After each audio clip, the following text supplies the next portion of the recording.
Hello viewers, জনপ্রিয় ধারাবাহিক নাটক এটা আমাদেরই গল্পের ৪৯তম পর্বে আসছে টান টান উত্তেজনা আর হৃদয় ছুঁয়ে যাওয়ার মতো কিছু মুহূর্ত। পর্বের শুরুতেই দেখা যাবে ফাহাদ তার বাবার বিক্রি করে দেওয়া বাড়ির দলিল আবার নিজের হাতে ফিরিয়ে আনবে।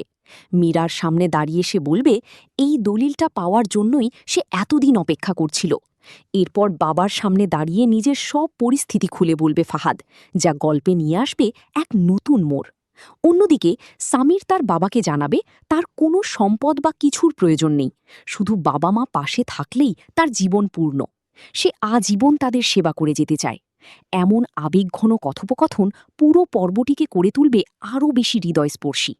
বন্ধুরা, এমনই একের পর এক আবেগঘন ও নাটকীয় দৃশ্য নিয়ে এটা আমাদেরই গল্পের ৪৯তম পর্বে আসছে আগামী বুধবার ঠিক দুপুর ১২টায়, শুধুমাত্র সিনেমাওয়ালা এন্টারটেইনমেন্ট ইউটিউব চ্যানেলে। যারা এখনও আমাদের চ্যানেলের নতুন দর্শক তারা অবশ্যই সাবস্ক্রাইব করে নোটিফিকেশন বেল অন করে রাখুন, যাতে পরবর্তী সকল আপডেট সবার আগে পৌঁছে যায় আপনার কাছে। আজকের মতো এখানেই বিদায়। আবারও দেখা হবে নতুন কোনো রিভিউ বা আপডেট নিয়ে, ইনশাল্লাহ। সবাই ভালো থাকুন, সুস্থ থাকুন। আল্লাহ হাফিজ।